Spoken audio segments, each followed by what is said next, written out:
The Persephone Cycle, Episode 1.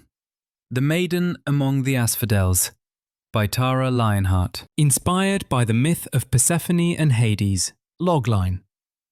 Trapped in a world of rigid propriety, a sheltered young woman's artistic soul is recognized by a celebrated painter and his powerful patron, who orchestrate a respectable modeling contract that serves as the first fateful step into their bohemian underworld. Scene 1. Interior. Vance family drawing room. Sunday afternoon. This is a grand room, suffocating under the weight of dark, polished mahogany and heavy velvet curtains. Sunlight struggles to get in. The only sound is the ticking of a severe mantel clock. Teresa Vance, a woman forged from steel and propriety, sits ramrod straight in a high-backed chair, observing her domain. Her son, Plutus, a man who wears his duty like a well-tailored but slightly too tight coat, reads the financial pages. His wife, Eleanor, elegant and composed, calmly embroiders. Their two children, Arthur and Florence, sit perfectly still on a settee, reading from leather-bound books. They are immaculate, silent miniatures of their parents. And then there is Cora. She stands by the window, her back to the room. Her posture is perfect, her dress impeccable, but her fingers trace the patterns of frost on the cold glass. She is a statue dreaming of movement. She turns, her expression carefully neutral. Grandmother, I was reading in the paper that the Slade School is offering a course in anatomical drawing. For ladies only. Teresa looks up, her gaze sharp. Plutus lowers his paper an inch, listening. Anatomical drawing? Yes, for artistic study. To better appreciate the masters. I thought it might be instructive. A beat of silence. Teresa sets down her teacup with a soft, final click. We are Vances, Cora. We are patrons. We appreciate art. We do not make it. The statement is not cruel. It is a simple, unbreakable law of nature. Cora's face betrays nothing, but we see her hand clench into a fist at her side for just a moment before relaxing into perfect stillness again. Yes, Grandmother. She turns back to the window. Trapped. The mantel clock continues its relentless, steady ticking. Eleanor observes the room, and we see sympathy for Cora. I heard that Lord Ashworth is opening his gallery with a new collection tomorrow. Perhaps we can go see it, all together, as a family of art patrons? Plutus wipes his face and generally stirs at the table. Ashworth typically has good taste. That's a fine idea. Any other engagements we need to think about for tomorrow, Mother? No, we can go see the gallery. I'm sure it will be an enlightening display. Do you know the subject of the new exhibit? I believe our preeminent art patron is showing off the works of his newest import from the continent, T. Corbin Vance. Cora's eyes get wide. Her sheer excitement produces an anxious look on Teresa's face. T. Corbin Vance. I've read about him. He's considered to be a very unique talent. He is both a revolutionary of the newest art styles, but also in many ways a classicist, inspired by myth and the art of Botticelli and the like. Florence looks up from her reading. Which ones are Botticelli again? The Birth of Venus. Master Roman was showing it to us last month. The most beautiful woman in the world, emerging from a seashell. It's like a dream. The movement in something so still. Indeed. I'm not sure any of them possess the maturity to truly appreciate such a bare subject. Cora, a young woman of your age should be less concerned with the works of men and more with securing a suitable match. Your grandmother is quite right, Cora. We've had a number of advantageous introductions for you recently. Perhaps focusing on those rather than exhibitions would be more productive. A Vance, even one in your precarious position, has a responsibility to their family and to their future. He glances at Teresa, a subtle nod of understanding passing between them. Eleanor, however, watches Cora, a flicker of sadness in her eyes. Cora slowly turns back to the window, her silhouette framed against the muted light. Her fingers, instead of tracing patterns on the glass, now rest limply against the cold pane. The ticking of the mantel clock seems to grow louder, emphasizing the stifling silence that descends upon the room. Scene 2. Exterior, the studio, Sunday afternoon. Tristan Corbin Croft, 27, a gentleman with a dark but romantic look, is unloading the last of his bags from the carriage. There is a cart with more of his things being moved into the building by workers, obvious art supplies as well as photography supplies.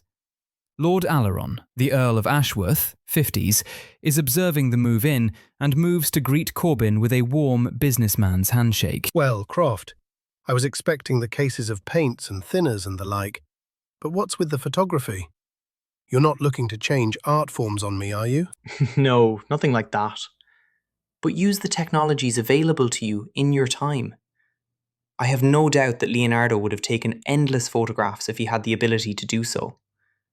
I find that, for as much as I thrive on having a great model, there are details of the face or in a pose that are ever so difficult to maintain throughout the project. With such modern inventions, I can take a picture and continue with the creation. Then, once the light is no longer amenable, I go develop the prints and have my reference for when the light returns exactly as it was. The models and other practicals are for colour and expression. The camera captures light and shadow. It's a wonderful new world we're living in. So it is. An intriguing idea. And with me as your patron, all of London will be talking about you. And likely you'll be quite the jabberer during my salons. Your fellows will be stimulated by your ideas of mixing the high art of paint with the technology of lights and acids. Now, have you seen the gallery? I have. I was just there directing the finishing touches. It's why my things are mostly here while I'm just arriving. And? Thoughts? Your staff are good. I only had to have them move 3 pieces. Lord Aleron claps Corbin on the back. He holds the door open and Corbin enters first. Scene 3. Interior, the studio, Sunday afternoon. The studio has an industrial feel. It has 4 huge windows. There is a door to the living space at the middle of the interior wall. There is a bedroom and a small kitchen space back there. The front room is full of boxes and blank canvases, paints and more. Everything a painter's studio requires. Lord Aleron spreads arms to show off the space. What do you think? Suitable for your needs? It's a mighty fine space. I should have good light from 11 to 4, maybe longer with the western alignment on the windows. Your own reputation is proving true. When I told my cohorts back in Rome whom I was being patronised by, they were mighty jealous. Someone called you the Zeus of London's art scene. Zeus? How theatrical. I simply understand that genius requires a firmament in which to shine, Croft. I provide that firmament. You provide the star. The return on such a partnership, well, that's the part they'll be talking about for years. Are you ready to give them something to talk about? I'm ready. I've been dreaming about this set of paintings for years. Scene 4. Interior, Lord Ashworth's gallery, Monday morning. The gallery is a swirl of high society and bohemian art. 100 paintings line the walls. Corbin's work is cleverly integrated, creating vibrant contrasts. The air hums with the murmur of cultured conversation. We catch snatches of it as the camera follows the Vance family moving through the crowd. A heated debate about brushstrokes from a group of bearded artists. A gale of laughter from 2 ladies gossiping in front of a scandalous nude. Cora's eyes dart to each group, her expression hungry. She slows, wanting to listen, to join in.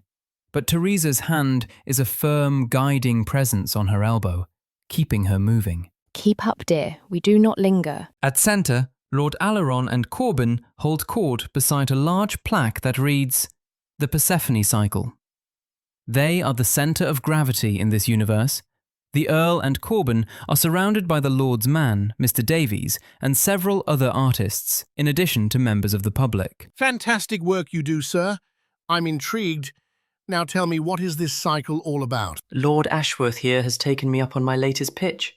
12 paintings depicting the entire story of Persephone and Hades, from simple Maiden to rulers of the Underworld. We'll touch on all the major moments, Demeter's endless winter, Hermes being sent to bargain for Persephone to return to the world of life. What an undertaking!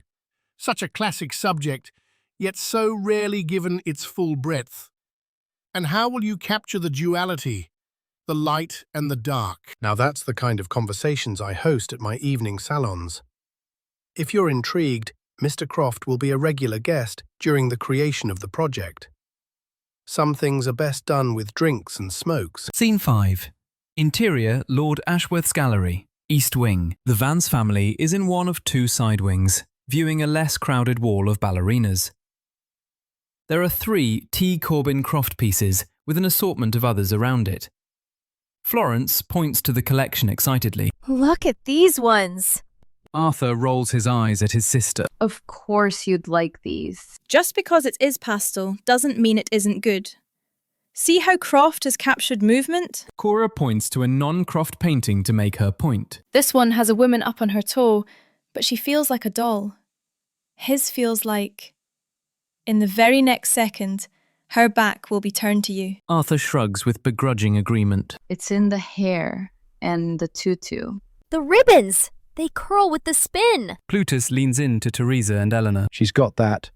I might favour only one of these others over the new one, and that's because of the intense light dichotomy. Plutus Vance, you nearly sound like your brother. Teresa tenses at the conversation, while Cora perks up. Oh?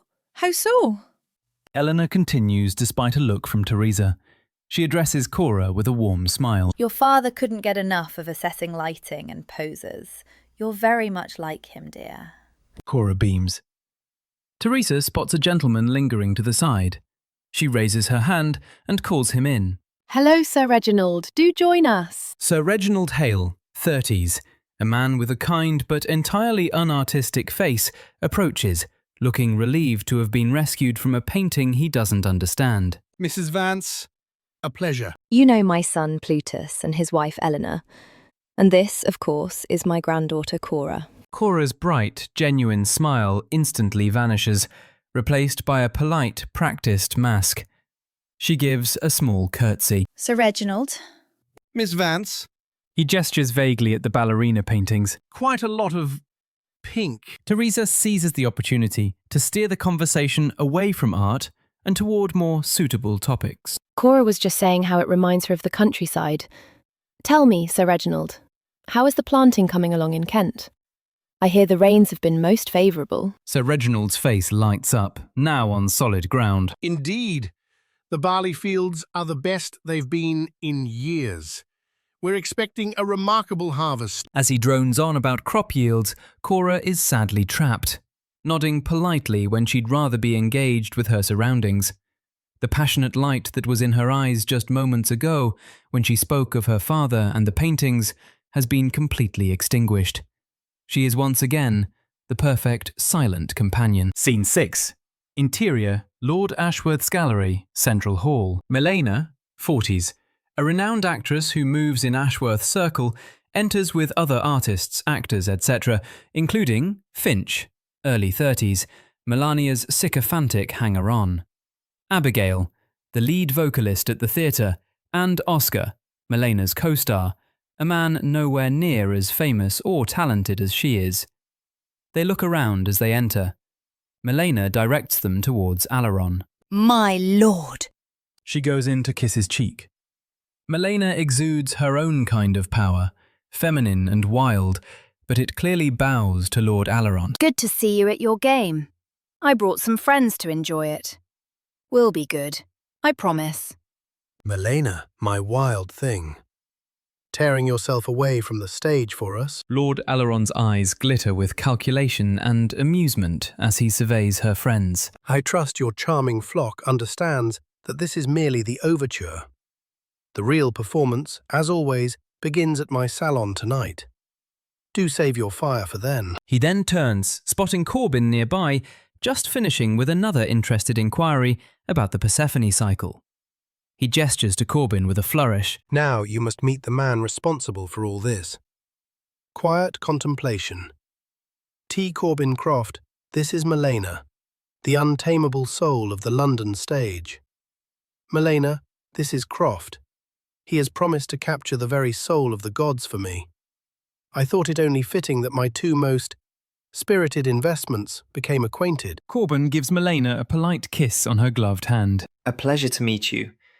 I shall have to take in a performance of yours while I am here. And how long are you gracing us with your presence? As long as it takes to chase this muse to the end of the tale.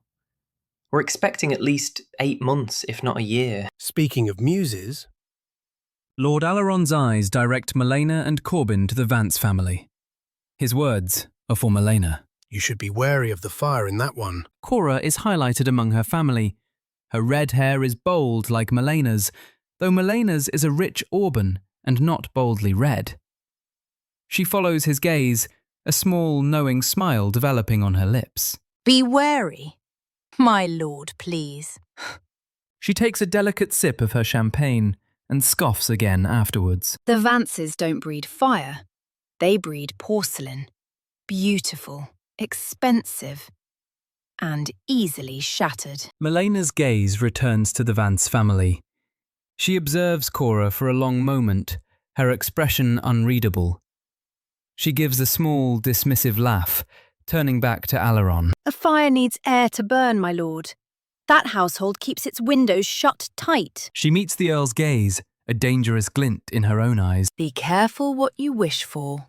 Sometimes, when you let the air in, the whole house burns down. She gives him a cautionary smile and turns away, leaving the pair to ponder her words as she moves on with her small cohort. Scene 7. Lord Ashworth's gallery. Main room.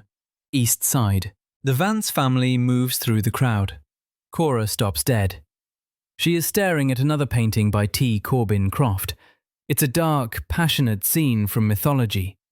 Her expression is rapt, her body unconsciously mirroring the pose of the central figure. For a moment, she is no longer in the gallery. She is inside the art. Teresa notices Cora's intense focus, but misinterprets it as a display of refined sensibility, as her granddaughter being the picture of the poise she desires from her. At that moment, Viscount Abernathy, 40s, a kind but unremarkable man, approaches them. Viscount Abernathy, how delightful to see you. She places a hand on Cora's arm, deliberately breaking her trance and pulling her away from the painting. You remember my granddaughter, Cora? Cora forces a polite smile again, curtsying. Miss Vance, a pleasure. Enjoying the exhibition? Very much, my lord. The work is extraordinary. Her eyes drift back to Corbin's painting over the Viscount's shoulder. The Viscount nods vaguely at the painting. Yes, quite dramatic. I confess I prefer a nice landscape myself, something calming. Teresa beams, seeing a perfect match. Cora's polite smile becomes a mask, her spirit sinking. Even here, she can't escape the push of her grandmother. Scene 8. Across the room, Lord Aleron has observed the entire interaction. He leans into Corbin, calling his attention, speaking in a low murmur. All around us the world turns with machinations, like Mrs. Teresa Vance over there, a fortress of propriety. She guards that granddaughter of hers like a hawk. But did you see her eyes when she looked at your work? Corbin shakes his head. He hadn't been watching. You've called the girl out twice now. Is it just the allure of a red-haired beauty or something more? I've been swept up with the beauty of a few Crimson Queens myself. Lord Aleron gives a slow, knowing smile. He's playing a game Corbin doesn't even know has started. The hair is merely the frame, Croft. One must appreciate the entire composition. He takes a sip of his drink, his eyes still on the Vance family. I've been noticing the lass for a while. 2nd year on the marriage mart. Beautiful but no major prospects. A pity. Her grandmother considers the creative spirit to be a feral dog. She wouldn't accept my suit under any circumstances, despite my being one of the most powerful men in town. He turns his gaze fully to Corbin, drawing him in deeper to the topic of conversation. Which is a shame, because I was her son's friend and first patron. Have you seen my Philomelus Vance collection? He points towards the west wing of the gallery, the opposite end from the ballerinas where the family began their journey. I saw them as I was directing the insertion of my work. It is a pity he isn't better known. The man ran off from his family's rigid structure to live with an actress. He exploded with art before his sudden death. A true original. A tragedy. Lord Aleron deliberately pauses.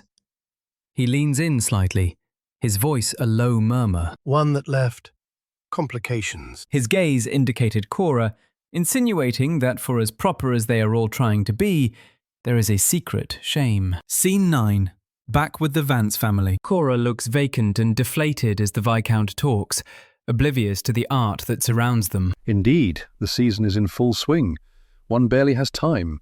I was just at a meeting regarding the new colonial shipping bonds. Frightfully dull stuff for you, I imagine, but a necessary venture. Plutus's ears perk up instantly at the topic. This is his language. The Anglo-Sudan issue. I've been following the syndicate's progress. Their yield projections seem optimistic. Viscount Abernathy seems delighted to have found an interested party. Optimistic is one word for it. Their risk assessment on the port infrastructure is deeply flawed.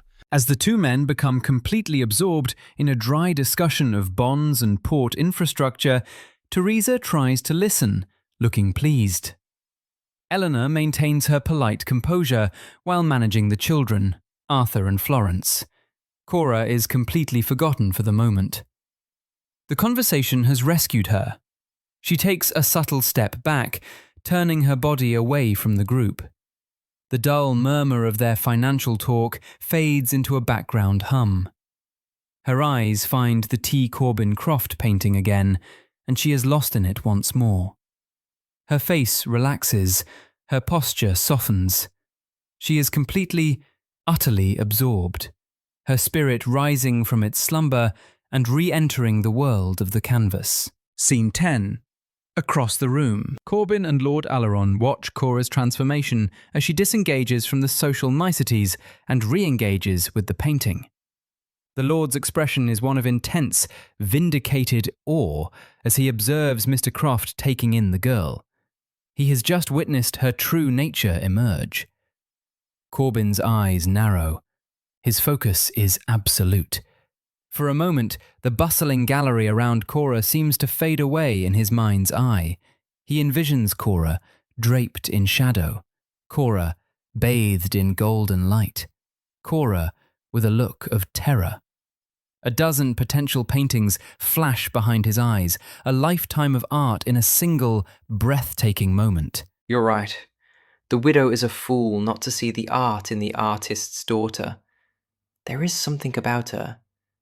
She could very well be perfect. Lord Aleron's face develops into a slow, satisfied smile. He knew the answer all along. He just needed the artist to see it too. The plan is already forming. So it begins. Persephone. Indeed.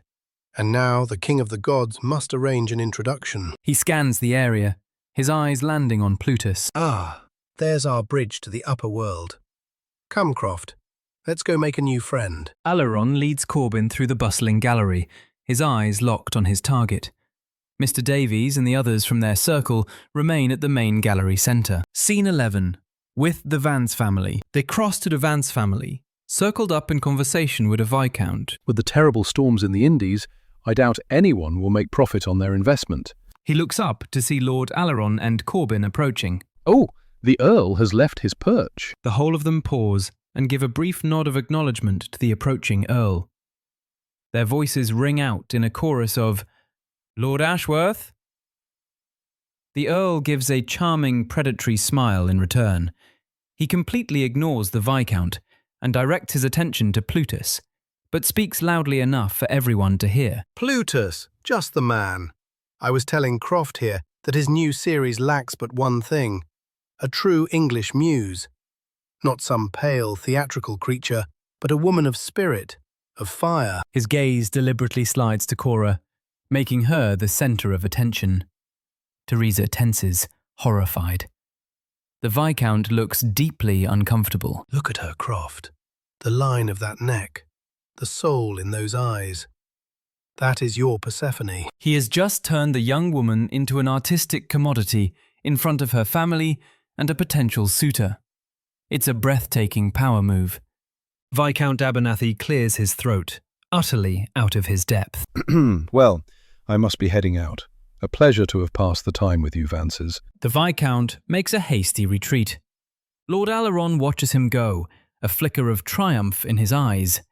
He has just cleared the board. The silence is thick and awkward. Plutus looks at his furious mother.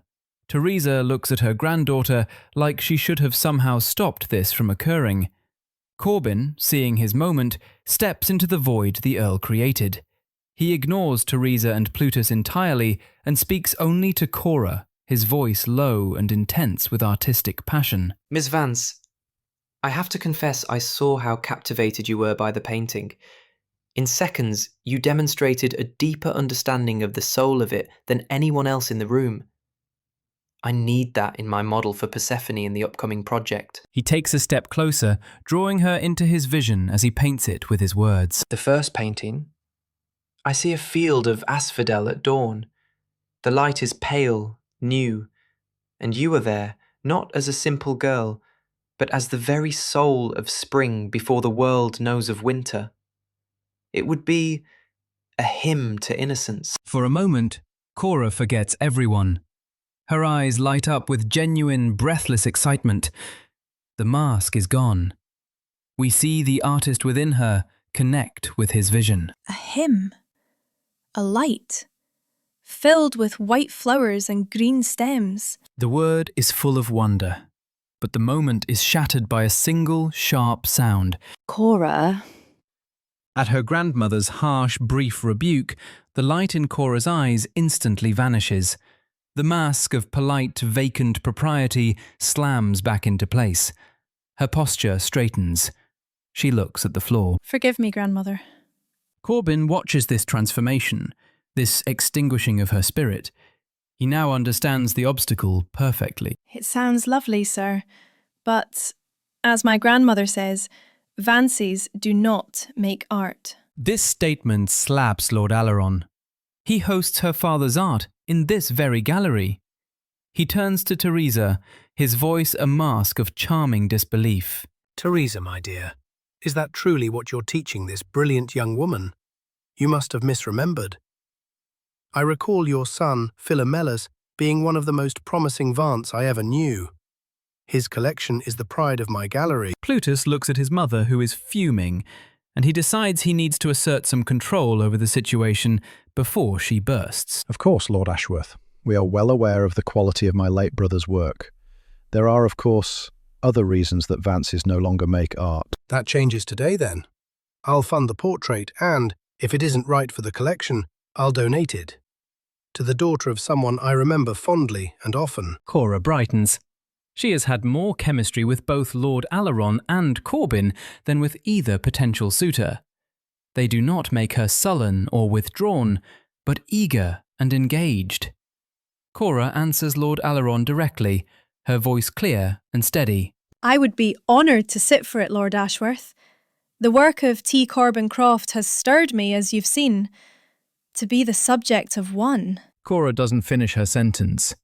Everyone sees her awe and delight. They all understand her emotion on the matter. Scene 12. Interior, the Vance house foyer, afternoon. Eleanor scuttles the children off quickly. She looks back but doesn't intrude on the family argument that has been aching to erupt the entire journey home. Once the younger children are away, Teresa finally bursts. The sheer audacity. To turn my own granddaughter into a public spectacle. She turns her furious gaze directly on Cora, her voice dripping with venom. And you drank it in.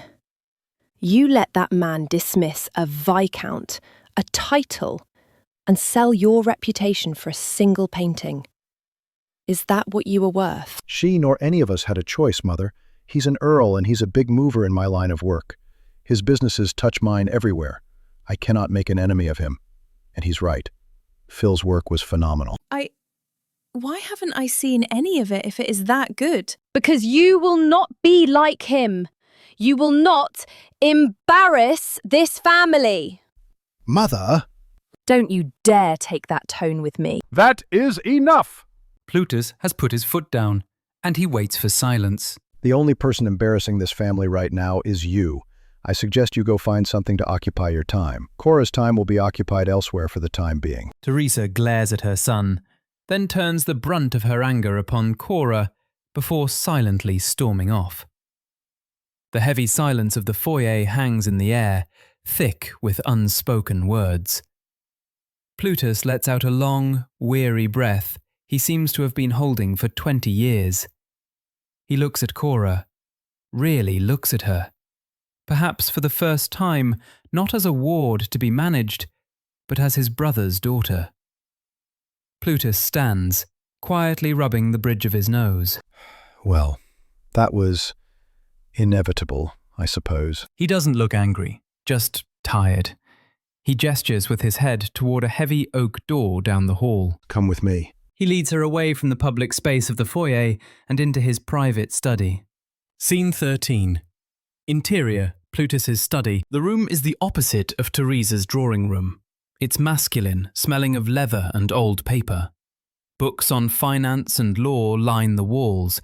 It is a room of commerce and pragmatism. Plutus closes the door, shutting out the rest of the house. He moves to a decanter of brandy and pours himself a small measure, his hand not entirely steady. She means well, Cora. You must know that. In her own formidable way. Cora stands in the middle of the room, looking small.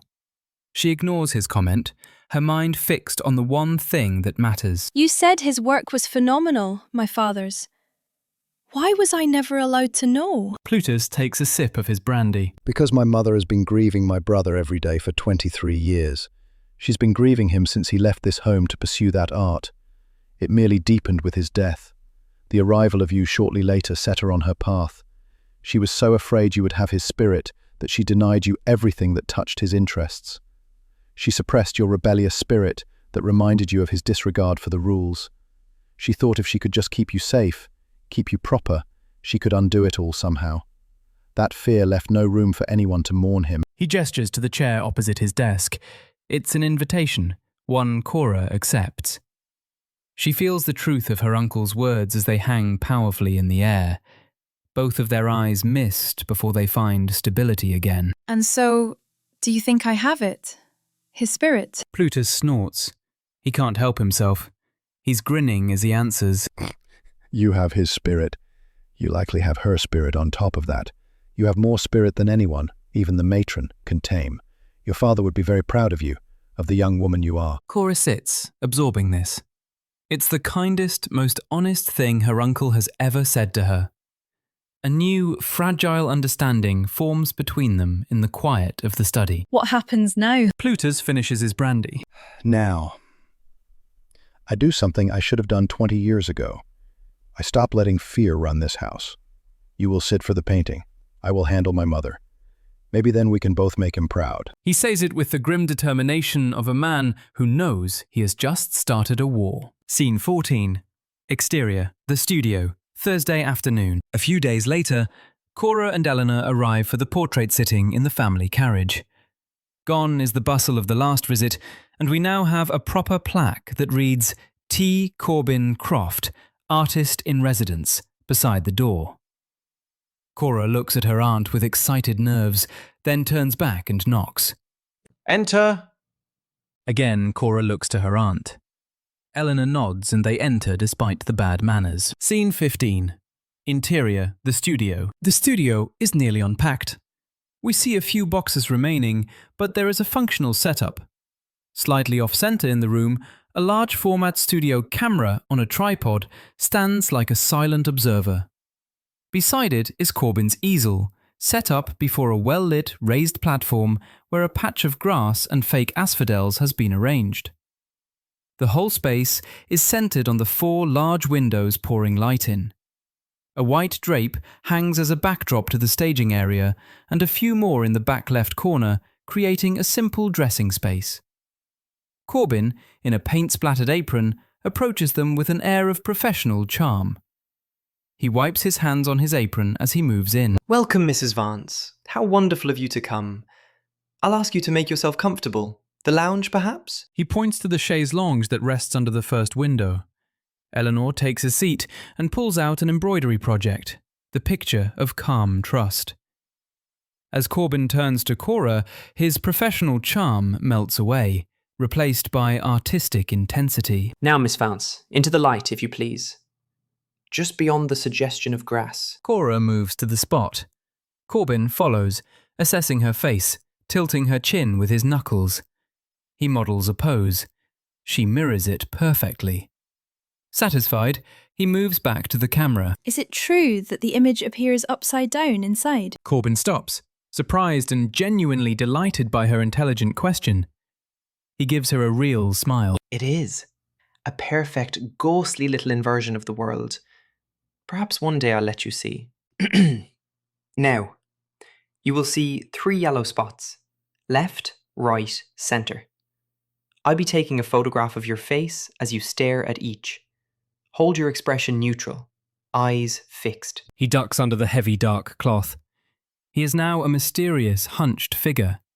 His voice is muffled from under the drape of fabric. Take your first mark and hold. Cora picks a dot, her nerves settling into a focused stillness. After a long, silent moment, we hear the sharp click-clack of the shutter. Corbin emerges from under the cloth. Stay in the same position. Change your focus only. Over to the next dot. As he deftly swaps out the glass plate holder, his eyes never leave her face. He ducks back under the cloth again, this time taking a third plate with him. While the shutter makes its distinct click-clack sound once, and then twice for the 2 plates, changed between shots, Cora quickly glances at Eleanor, checking for tension, and finding none. Corbin emerges triumphant from beneath the dark cloth. Now that I have my references for when I don't have my subject, let us get you attired. He calls over his shoulder, his eyes still on Cora. Mrs. Vance, if you would be so kind as to join us and assist your niece. Scene 16. The studio changing area. Corbin leads both women to a simple changing area, dominated by a single dress form. On it hangs a magnificent white gown of Grecian inspiration. It is simple, elegant, and utterly free of the corsetry and bustles of the era. Cora stops, her breath catching. Corbin watches her face, a delighted smile spreading across his own. Yes, that is the look I was hoping for. Cora reaches out a hand, almost afraid to touch the fabric. She is as taken with it as she was the painting in the gallery. It is so different from anything I've ever worn. Lord Ashworth had your usual modiste convey your measurements to the Madame Valeraine, the couturier he employs. I'm hopeful we won't need many adjustments. You'll find the proper support garments within, and pins should you need them. The shoulder train can be laid over the back to cover any alterations. Corbin leaves the space and Eleanor begins helping Cora change. Scene 17. The studio, at the easel. Corbin has a rough sketch of grass, flowers, and the dress on the canvas. He adds a few strokes for lighting and environment while he waits. Eleanor comes into view first, and she heads back to the chaise with a nod. Cora appears. Radiant innocence. The simple Grecian gown transforms her. Corbin stops breathing. The artist's charm vanishes, replaced by something else. A raw, obsessive focus. The vision has him. He circles her slowly, his eyes narrowed, ignoring Eleanor completely. He is a hawk studying its prey. He stops, taking in the full picture. Yes? He steps forward purposefully. His touch is proprietary, the touch of a sculptor arranging his clay. His knuckles gently tilt her chin up, angling her face toward the window. Hold that. He takes a step back, raising his hand, using his thumb to frame her face from a distance. He moves to her side, lifting her arm slightly to adjust the fall of the drapery over her shoulder. Perfect. Do not move. He moves back to his easel, his focus absolute. He is no longer seeing the young woman in his studio. He is seeing the first panel of his masterpiece. The Maiden, the soul of spring, his Persephone. Corbin begins sketching. He works for a time, then comes back and adjusts her or gives a direction. Then he returns the easel and works again. Time passes as he refines his vision, and we start to see brushes and paints replace charcoal. Scene 18. The studio, late afternoon. The sun has shifted drastically. Corbin sets his brush down, and the intensity leaves him. Are we done? She looks to Corbin, to Eleanor, and back to him. Yes. Tomorrow, same time. We will resume. He wipes his hands on the apron, then walks off to clean his brush at the station to his right, leaving Cora and Eleanor in the space. Eleanor rises and meets Cora at the back of the platform. She offers Cora a hand to better step down from the platform. You looked stunning. Even if this turns into just a gift for you, it will be the most radiant image of a Vance ever painted. Did you see it? I can see very little from my perch, and I'm sure that is how the master craftsman wants it. I'm speaking more of what I saw in you. It is a shame the matron believes beauty must be so tightly corseted. Cora grasps the hand that Eleanor offered tenderly. You have always been in my corner. I'm glad you came instead of her. Eleanor acknowledges it silently. It is no special thing for her, just who she is. Come, let's get you ready to go home. At least we don't have to hunt out any pins. Scene 19. The studio darkroom. Thursday night. The room is near total darkness, but for the red safe light. Corbin exposes the glass plate from the plate holder. He handles it with care at the edges alone. He pours developer over the image in a first tray. The tray is gently rocked back and forth. A slow magic happens in the tray as a ghostly negative of Cora's face and shoulders appears. When he is satisfied, he uses tongs to lift the plate, let it drip, then move it to the stop bath in the middle. After a brief rinse, he moves the plate into a third tray containing the fixer. The two other plates are already done. Lord Aleron calls from the other room. Croft, are you in there? Corbin examines the image of Cora for a moment before responding. I'll be out in a moment. Feel free to grab a drink and, whatever you do, do not open the door. Scene 20. The studio living quarters. Aleron approaches a simple drink cart. He sniffs the various decanters and picks one to pour a glass of.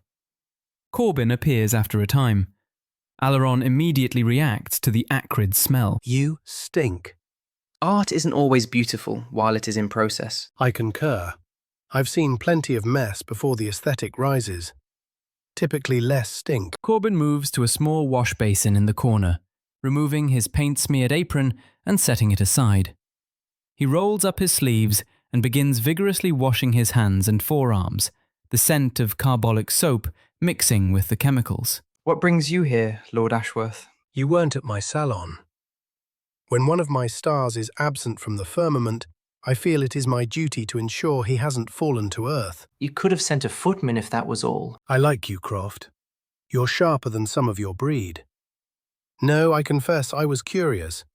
I came to inspect my investment, to see if this muse of yours has the stamina for the work ahead. You should come see the process in person. They'll be back tomorrow afternoon. They? Her aunt accompanied her. Aleron grunts his understanding, a flicker of annoyance on his face. Will your prints be done by then? That depends, my lord. Do you want me at your salon tonight? Or do you want me in my dark room, creating the art you've paid for? Aleron chuckles softly, a sound of pure condescending amusement. He takes a slow sip of his drink, enjoying the moment. My dear Croft, do you think I am a collector of ephemera? I am paying for masterpieces that will hang on walls for a century. Your glass plates and chemical stains are as valuable to me as the dust motes dancing in your light. They are your process, your affair, your added expenses. He sets his glass down with a quiet finality, his eyes turning to steel. The artist, however, and the masterpiece he is creating, that is my investment. And my investments must be seen. Now your coat. I'll be keeping you out late. Scene 20. The studio, Friday afternoon. The painting of The Maiden is nearly complete on the easel. The composition is magnificent. The colours are luminous and alive. Cora stands on the platform before it, a study in stillness in the white Grecian gown. She is the living embodiment of the art, holding the final pose for the day. On the chaise longue, Eleanor's needle moves with quiet, rhythmic precision, a small domestic anchor in this bohemian sea. Before the easel, Lord Aleron and Corbin stand like generals, reviewing a successful campaign. Aleron holds a glass of brandy. Corbin holds his palette, a smudge of white paint on his cheek. Their conversation is low, a business-like murmur. It is a triumph, Croft, a definitive success. Plutus Vance will be convinced. Eleanor raises an eyebrow and makes eye contact with Cora. She has a rare quality, a stillness with motion, or motion made still. She has utility. Now that the trial is complete, we proceed with the full cycle. I expect your undivided attention. Aleron turns his gaze from the painting to the real thing. He acknowledges Cora as if noticing a piece of furniture for the first time. You are holding up well, Miss Vance. The work is not too strenuous. Cora meets his gaze. The transformation is instant. She becomes the very image of the maiden from the painting, her eyes wide and guileless, a soft, questioning smile on her lips. No, my lord. It is an honour. Lord Aleron gives a satisfied nod, his assessment complete. He turns back to Corbin. Excellent. The investment must be protected. See that she remains so. Now, Mrs. Vance, where might I find your husband at this hour? Scene 21. Interior, Royal Lyceum Theatre. Private box. Friday night. The box is opulent, draped in dark velvet. It overlooks a stage where Melena, as a tragic Greek queen, holds the audience captive with a powerful monologue. The theatre is fashionable, artistic, and intimate. Lord Aleron sits like a king on his throne, observing not the stage, but Plutus Vance. Plutus is trying to appear sophisticated, but he is clearly impressed by the raw power of the performance and the bohemian energy of the crowd. The curtain falls for intermission. The theatre erupts in applause. Magnificent, isn't she? Melena has a fire that few can match. Which brings me to the matter at hand. Croft's work, your niece. He pours 2 glasses of brandy and hands one to Plutus. Plutus accepts the glass and gestures out to the stage. She is gifted, my niece too, in her own way, but my mother is protective. Protection is for children. We are talking about a legacy. The Persephone Cycle will be the artistic event of the decade. It requires a muse of singular quality. It requires your niece. He takes a sip, letting the weight of his statement hang in the air. I am prepared to establish a fund in her name, a substantial sum in addition to the weekly payments for her time, enough to ensure her independence should she ever need it. That is very generous, my lord. Cora is currently lacking the sizable dowry expected of a woman of her good family name, something I believe you are aware of since you helped me handle Philomelus's estate after he passed. It is merely good business. And speaking of business, I understand you've had some difficulty securing favourable routes for your new shipping acquisitions in the East. Plutus is taken aback by this topic. That is an inside matter in his business of shipping and export. I happen to have a controlling interest in a certain charter company. With my backing, your venture would have priority access. The profits would be considerable. The bait is laid. Aleron is offering Plutus the keys to a kingdom he's been locked out of. Plutus understands the unspoken price of the second deal is agreeing to the first, but he asks anyway, knowing only a fool assumes. And in return for that aid? Your full and enthusiastic approval for the entire series. You will manage your mother, and you will both understand the nature of artistic creation. The work must be private, Vance, absolutely private. The connection between an artist and his muse is a delicate, sacred thing. It cannot be disturbed by chaperones. Has my wife been a problem? Your wife is a charming woman, Vance, but we are not arranging a tea party. We are commissioning a masterpiece. An artist cannot capture a soul if there is a duenna watching over his shoulder, judging every brushstroke. The process requires absolute focus, unhindered access. It is a non-negotiable condition for the quality of work I expect. It is the same way men like you and I tackle our financial endeavours. Better to work unhindered. With this deal, you get the space in your area and Croft gets the space in his. How can I be certain I am not just selling my niece into sin? Come with her yourself tomorrow. Croft only needs her for a half session by his assessment. The piece will speak for itself. Scene 22. Interior, Vance drawing room. The scene is the polar opposite of the bustling theatre. The room is dark, lit only by a single lamp. The only sound is the severe ticking of the mantel clock. Teresa sits ramrod straight in her chair, not reading, not doing needlepoint, just waiting. Her posture is a study in controlled fury. Eleanor enters quietly. Will you not be retiring soon, Mother Vance? It is getting late. Your husband is out with that man. And anything involving that man puts Cora at risk. I am simply keeping watch. Eleanor understands, but doesn't necessarily agree. She gives a small, sad nod and begins to retreat. Instead, Plutus sweeps in.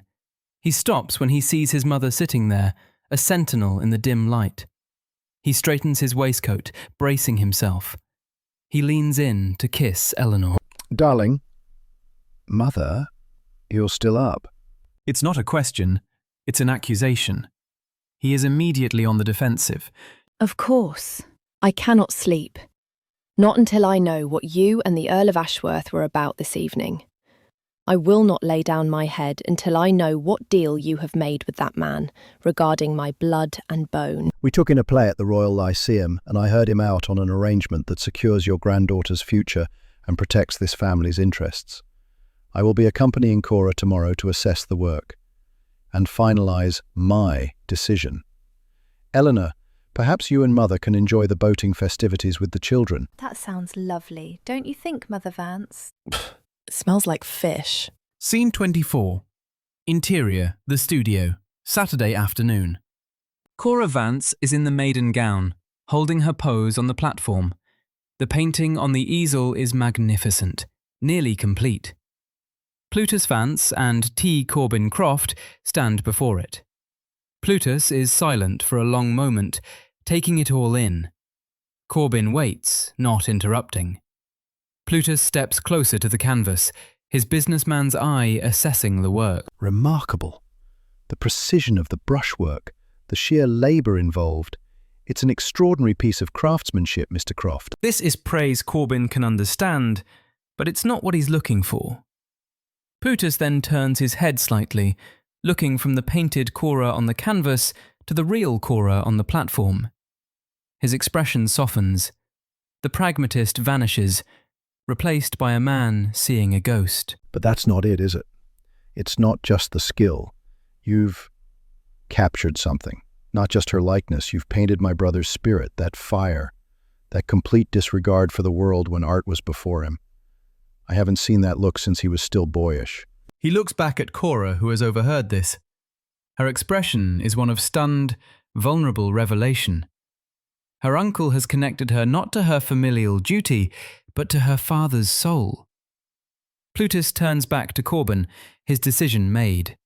The deal is no longer just about business. My mother is wrong, Mr. Croft. This must continue. As I discussed with Lord Aleron, you shall have space to work. When do you expect to be finished with Cora today so I can return by then? I'll leave her in your employ while I finish arrangements with your patron. Uncle?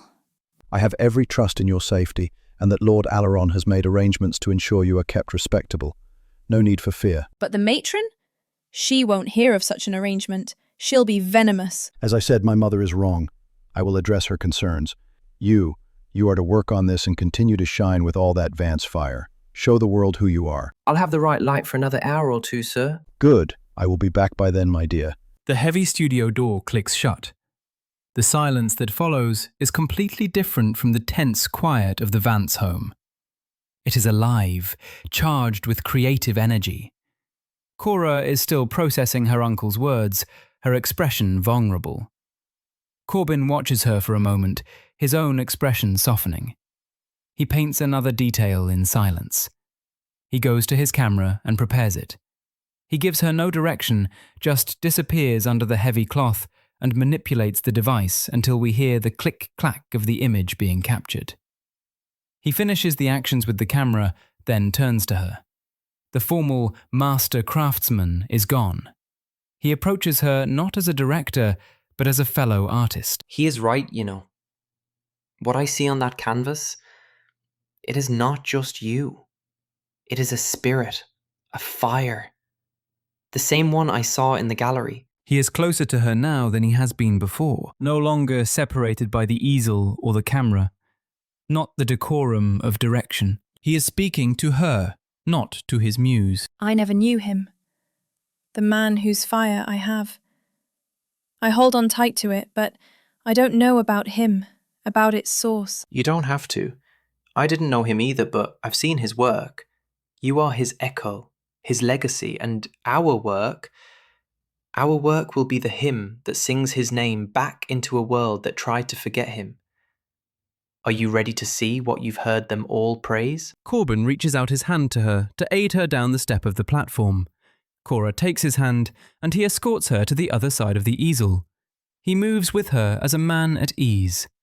For Cora, it is more like how her uncle would move with her than a suitor or a dance partner at a social event. Once in front of the painting, she stops. Her hand flies to her mouth, stifling a small gasp. On the canvas, the girl is undeniably her. The red hair, the blue eyes. But it's a version of herself she has only ever met in her most private daydreams. The girl in the painting is not stiffly posed like a society portrait. Her head is tilted with genuine curiosity. Her posture is relaxed, graceful, poised. The light doesn't just fall on her, it seems to emanate from within her. But it's the eyes that steal her breath. Corbin has captured a look she knows intimately, a look of deep, soulful longing for a world just beyond the frame. It's the expression she feels when she stares out the drawing room window, the one she has spent her entire life learning to hide. She sees herself, not as the matron's project, but as a complete person, full of a quiet, vibrant life. She reaches out a trembling finger, stopping just short of touching the canvas. She looks free and yet weighted as well. Corbin watches her, his expression soft. He understands. He has not just shown her his art, he has shown her herself. She is. And so are you. Before Cora can respond, the heavy studio door opens. Plutus, Lord Aleron, and his man Mr. Davies enter. The quiet, sacred atmosphere of the studio is instantly shattered by their presence. They are the world of commerce and power, invading the world of art. Aleron's eyes immediately go to the painting. He gives a slow, satisfied nod. Plutus, however, looks at Cora, seeing the genuine, vibrant emotion on her face. I have spoken with Lord Ashworth. He agrees with my assessment. The trial was a success. We are proceeding with the full commission. Mr. Davies places a heavy, formal contract on a nearby table. A formality, to ensure all parties are protected. The subtext is clear. To ensure his investment is protected. Cora looks from the contract to her uncle's resolute face to Aleron's predatory smile. She then looks at Corbin. He gives her a slight, almost imperceptible nod. He wants this. He needs this. Finally, she looks back at the painting on the easel, at the image of the free woman she could be. She walks to the table. She picks up the pen. We see her hand tremble for just a moment before it becomes steady. She signs her name, Cora Vance. The camera holds on her face as she finishes the final stroke. Her expression is a complex, unreadable mask of fear, excitement, and the dawning realization that she has just willingly signed herself over to the kings of the Underworld. This has been a TaLi Presents production. Copyright 2025, Tara Lionheart, Millennial Magic LLC, and Trinity Crescent Creations. Click to proceed to the next episode, or explore more at trinitycrescentcreations.com.